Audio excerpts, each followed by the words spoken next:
But let's say I get a little bit careless and I lost a lot of money. Within 3 years, starting that company, I now became a multimillionaire. And then within a few months after that, I lost almost all of it. Right. So imagine going from having nothing to being a multimillionaire to almost having nothing again. I literally achieved my dream, and then the dream was snapped away from me. If you don't do that, then by definition, you will never succeed. The answer absolutely will be no, 100%. And because of that, I was able to do my second company, becoming a public company at $4 billion valuation. Wow. We are born happy. Our society take that away from us, right? That untrain that from our brains. Where do people go wrong? I think if you really boil it down to one thing, it would be... In this video, I am in Cairo, in Egypt, asking a 55-year-old Egyptian entrepreneur who's grown and started a business to over a $5 billion valuation about his best life advice, experiences, lessons, and his biggest regrets. Dr. Amr was always supposed to be a professor. Things changed, and he realized he was in Silicon Valley with a passion for tech. 30 years later, a lot has happened in between. So without further ado, let's just jump into it. How old are you? That's a very good question. 55.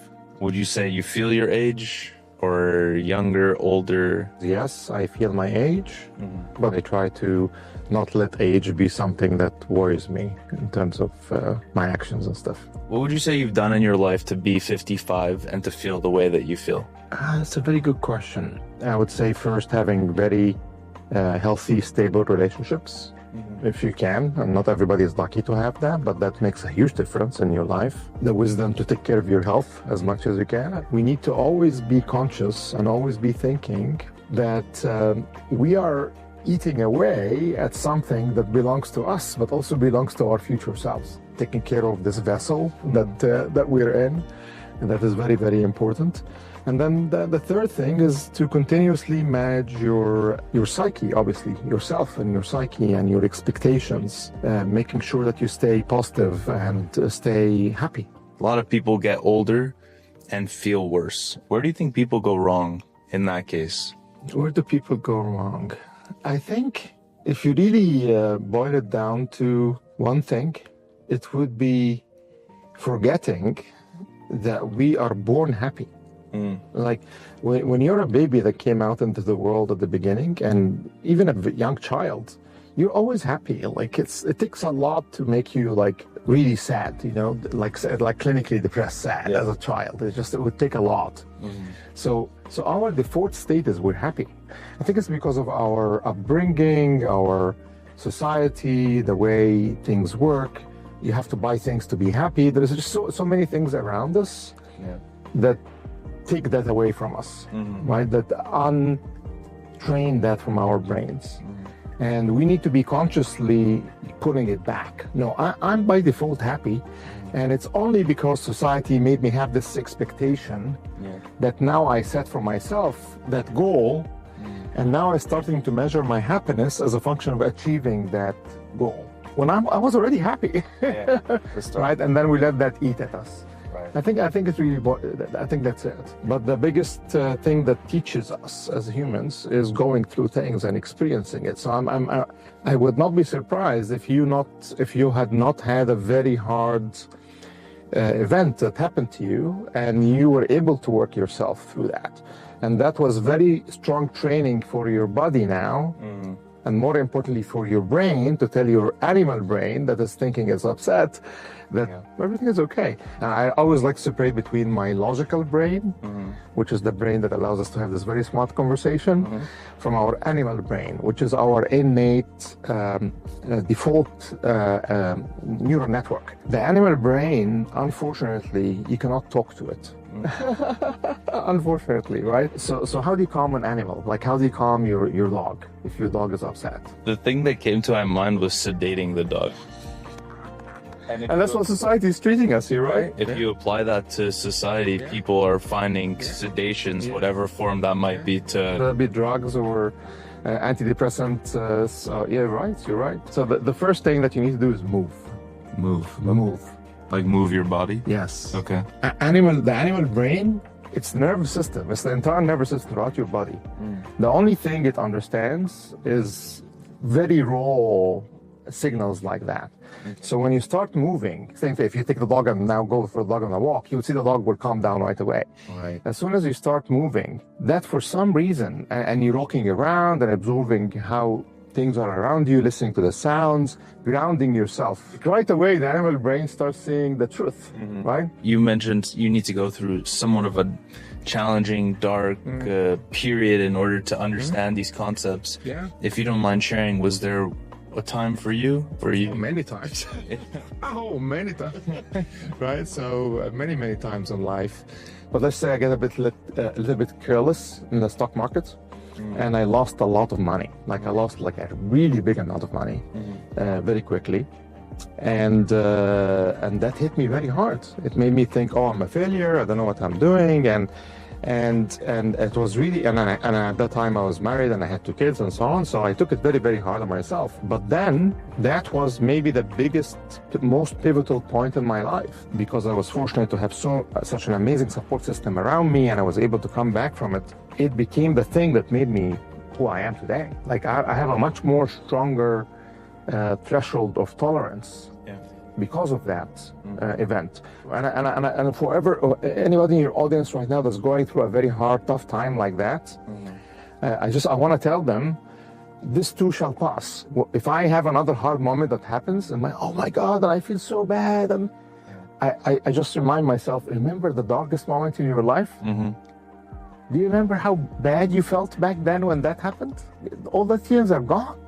It's like the beauty of our brains work is we forget pain. Yeah. We forget pain, both physical pain and emotional pain. But sometimes it now can start to harm us, right? Because it creates fear. Yeah. And the fear is our biggest enemy. Like if you look at us as what's going to stop between you and achieving your dreams, is going to be fear. Always. Yeah, like fear is our biggest enemy. And by going through a traumatic event, whether that be you trying to start your own business or trying to find a healthy relationship and it doesn't work, that creates such a very heavy pain, emotional pain, that reinforces the fear of being afraid to try again. And that's where you now need to really reason with your, first calm down your animal brain, but then as much as you can, put that animal brain back in the box with the fear, and tell it, I know this is dangerous, but I learned my lesson. But sometimes the lesson, why this happened, is not under my control. Right. I'm not going to let that stop me from trying again, because there's no guarantee that it will happen again in the same way. It might happen in a better way.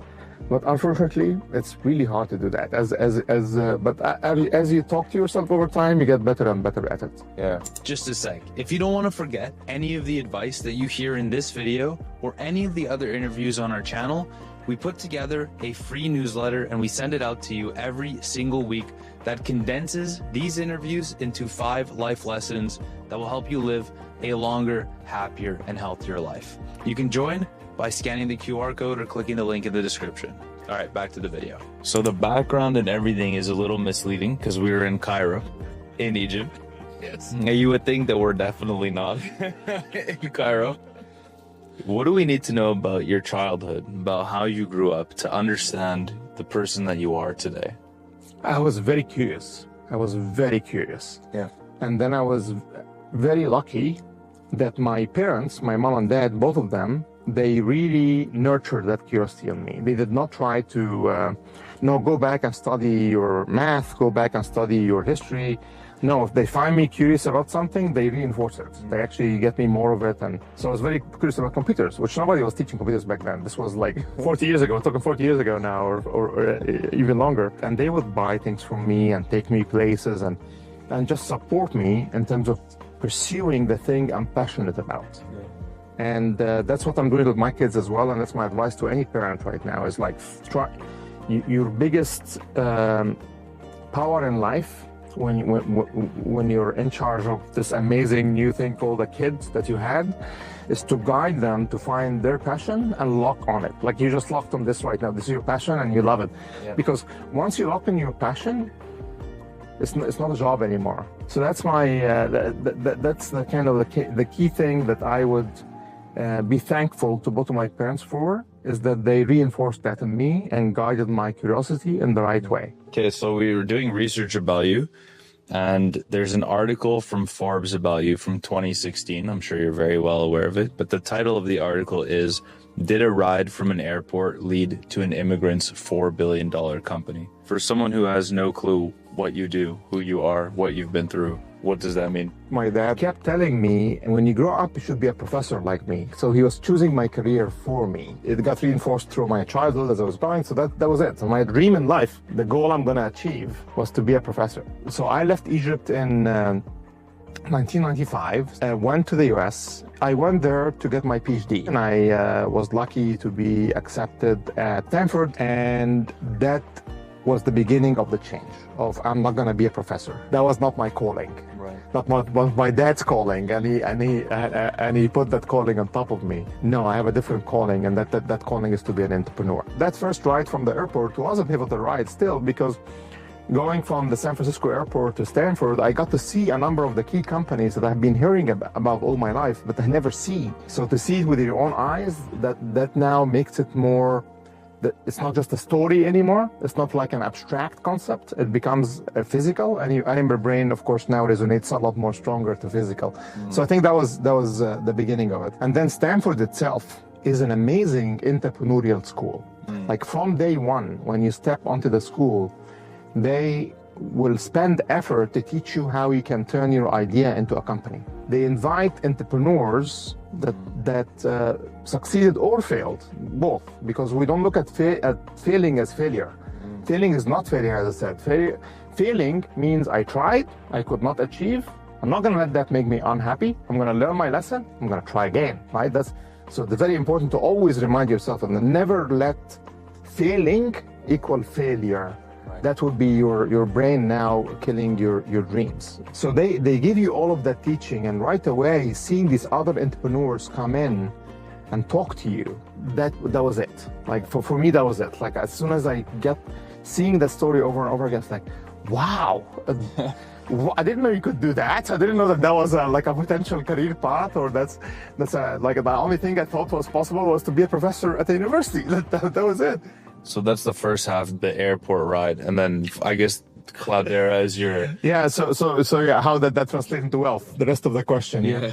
At Stanford, after they gave me all of these insights, I then started aiming the trajectory of my life to achieve that, right? Which was a big kind of pivot. What did your dad think about that, by the way? Very good question, actually. So he was not enthused. Yeah. He was not enthused. Imagine. Yeah, so I actually took a leave of absence. So I was at Stanford for 3 years.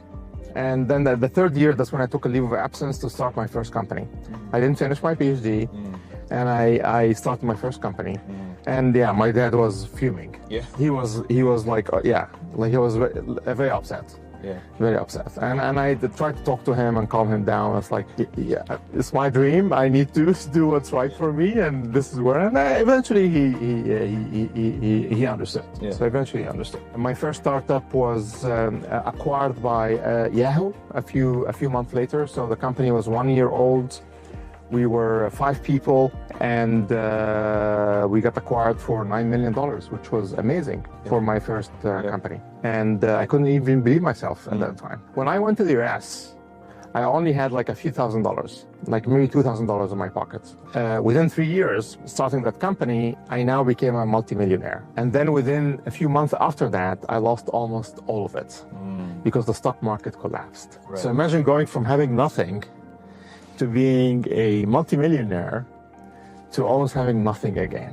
I literally achieved my dream, and then the dream was snapped away from me. It was extremely painful, that moment in time. Like when I think about it right now, like it's bringing back memories, even in my head, like how painful that moment was. I could have given up at that point. Yeah. And that would have been it. Yeah, and I would not be sitting with you right now and having this conversation. And that point was about 25 years ago now. Because I was able to go through this reinforcement cycle of calming down the animal brain, putting back the intellectual brain in control, recalibrating the intellectual brain on goals are artificial. We set them for ourselves, they come, they go, they don't define us, we define them. Which is very hard. It's very hard to do that, but it's very important. And because of that, I was able to do my second company. One of my favorite sayings in the US, which I always like to remind people of, is fortune favors the prepared. Meaning to succeed, you need luck. But to succeed, you also need to act. Right. When you see luck coming your way, in my case, it was, I have a very clear problem that I know is going to hit so many other people right now because data is growing very fast. Somebody else could have like, oh, I see the problem and keep going. And somebody else like, oh, I see that problem. I'm going to leave and make a company to solve that problem, right? That's the prepared part. I'm going to take action to turn that into something bigger. And that's exactly what I did. I left Yahoo at the time and I joined with 3 other founders and we created Cloudera. And luckily, Cloudera became a very, very massive success. It's deployed in many, many countries across the world today, and including becoming a public company at $4 billion valuation. Wow. Yeah. Eventually got acquired by a private equity firm for $5 billion, actually. Yeah. Have you been looking to start a side hustle or add an extra stream of income to your repertoire? If so, you got to check out the sponsor of today's video, Printify. Printify is a print-on-demand system, meaning you can make t-shirts, arts, mugs, and many other products without having to deal with the inventory and shipping. If you create a product and you sell it, Printify will then manufacture it and they will ship it for you. So you only pay for what you sell. Now, we've been personally working with them for almost a year now. We use them to make t-shirts for our live events. We've used them to make art. Essentially, I went on Printify, I created a sample, I ordered it, I checked it, I verified that it's great quality, which it always has been, and then we got it ready for launch. So if you're someone who is looking for a bit more flexibility in your life, and honestly, no matter what age you are, you should check out Printify, and you can use the link in the description with the discount code SPROUT for the first 1,000 people who click it to get a free 30-day Printify premium subscription. What do you attribute to this company growing to the scale that it did? So if you look at startups, just like any other hard to achieve goal, like sports, there's going to be million trying, but only few are going to succeed. Yeah. The few that succeeded need to have these 2 key things fall in the lap. They first need to have the hard work, will, motivation, the prepared part. The fortune favors the prepared. They need to be prepared. I'm gonna put the work. I'm gonna be running my ass off. I'm gonna be reading very hard. I'm gonna be studying very hard. I'm gonna be practicing very hard. I'm gonna be hustling. I'm gonna be doing everything in my power to make this succeed. It's necessary. If you don't have that, you're not gonna succeed. Right. But at the same time, because you're working hard and there is 100 other people or 100 other companies working very hard to do the same thing, it's just not possible for all of you to succeed, right? The key point to know is if you don't try very hard and convince yourself, I have the will, I have the motivation, I have the energy, I have the ambition. If you don't do that, which is the necessary part, then by definition, you will never succeed, right? The answer will be no. Right. The answer absolutely will be no, 100%. Like logically, you need to tell your brain that. Like if I don't do this, very scary thing, then the answer will be no. If I don't do this very scary thing of going to that beautiful girl and ask her if she likes me, the answer is no, she doesn't like you. Right. If I don't go and try to build this great company, the answer is no, you couldn't build a great company. Yeah. And then you need the luck. You need the luck to come your way. And maybe it will, and maybe it won't. To make it come your way, I'm a very big believer both in positivity, but also in, I'm religious myself, I'm Muslim. So I very, very strongly believe that for the luck to come your way, you have to ask for the luck to come your way, right? Religiously, that means you have to be making prayers. And then if you're not religious, which is totally fine, if you're not religious, that's okay. Then you need to be manifesting positively the outcome you want to see. It's the same thing, by the way. Like they're both the same thing. One of them is secular and the other one is spiritual. You need to be seeing the goal you want to achieve and believing it's going to happen. It might still not happen and you might still fail. Right. And that's fine. If you fail, it's fine. And it's hard, I know, and you should be sad. You should be sad when you fail. Yeah. But you shouldn't tell yourself, it's the end of the world. I'm doomed. I just told you, it's a game where there's 100 other people trying to hit the same goal. A few will hit, a few won't, and they're gonna go try again, a different goal, and try again, a different goal, because that was not their goal. As long as you know, I tried my best, I did everything I can, I worked very hard, and yet it still did not happen. It's interesting. So the amount of successful people that we speak to, and then I look at the comments in a lot of the videos. Yeah. And right away, people who haven't achieved that level of success, they instantly say, well, you were lucky. Yes. You were lucky, this happened, that happened, you know, and the same can't be said for me. Yeah. I have 3 kids, I have this, I have that. Like what you're saying is so simple. You can try hard and you cannot succeed, but because you haven't succeeded doesn't mean your life is over. Yeah. So you could sit and type and complain.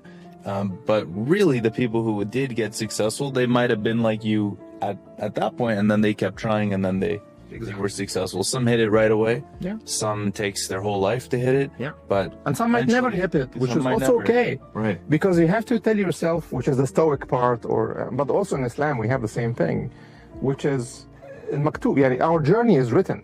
We're going through a journey. The faith, what we are gonna face in life, that's already there. So just accept it and keep moving with it. Yeah, in Islam, there is 4 levels of how you react to something bad happening. Because the first level is the level of blaming yourself and like hating yourself and crying and like the really, really depressive, bad characteristics. Like that's the first level.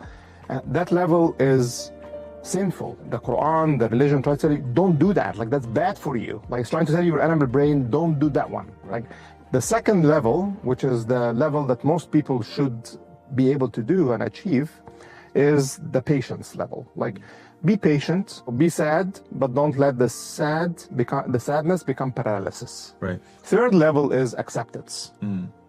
Acceptance. I'm gonna accept this change because I know there's a bigger thing happening for me. Yeah. I'm not gonna be sad. I'm not gonna be happy either, because if it worked, then I would have been happy. I'm gonna accept it and keep going, right? And that's the Stoicism. The hardest level. This is the boss level, yeah. The boss level. The boss level, level 4, is thankfulness. Okay. It's like when something happens bad to you, you're thankful. Thank you for testing me in this way, so I become a stronger person. Like when this thing happened to me, where I made tons of money, lost all of money. Thank you. At the time when it happened, now I'm saying thank you. Now I can say thank you. At the time passed that I can see what happened. But at the time, like, thank you. I know you. This is happening to me right now. You universe, or you God, whether you're secular or religious, right? Because that's gonna make me a stronger person in the future. Right. But imagine if you can achieve that, where you're like so much in peace, right, that you just don't. Like your leg will be chopped off. Thank you.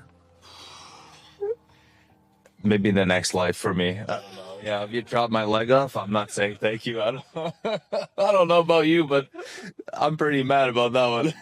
Other things I could be that's the boss for. level. We strive. Yeah. We strive to achieve that level. I agree. You mentioned that you were married in the past. I'm still married. Still married? Yeah. Okay. Yeah. Same relationship? Yeah, same relationship. Yeah. So how long have you been married for? 31. We met when we were 16 years old. What has contributed, in your opinion, to lasting as long as it has so far? It's an answer that puzzles me. And it's the correct answer, but it puzzles me at the same time. Okay? The answer is true love. If there's a true love between your animal brain and the other side's animal brain, not the logical brain, the animal brain, you will never leave each other. What is true love? What is love? Love is undefined. We cannot define love, so nobody can define love.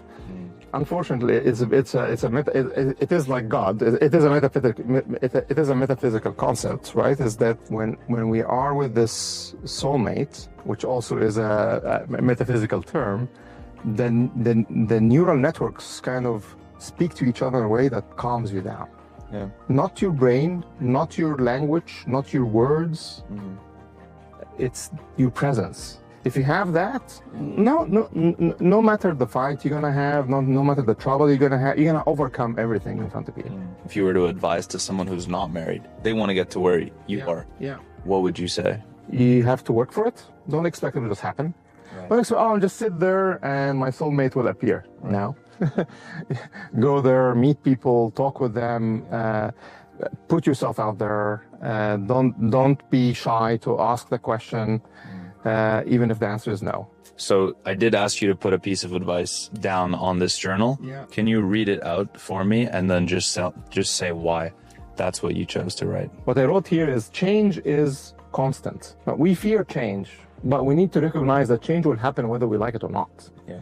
Because change is not about us. Change is about the environment and the world around us. Yeah. We don't control that. Yeah. And you need to always remind yourself, you don't control that. I don't control other people. If my spouse wants to leave me, my spouse is going to leave me. If my customer doesn't want to buy my product, my customer is not going to buy my product. Absolutely. like there's nothing you can do. So you need to recognize that change is constant. And what you need to do is draw power from change. So don't let change be the obstacle that slows you down. Like every time a change slows down, I freeze. Yeah. No, let change be the signal that guides you to go faster. You see what I mean? Yeah. Yeah, that's it. Thank you so much. Of course, my pleasure.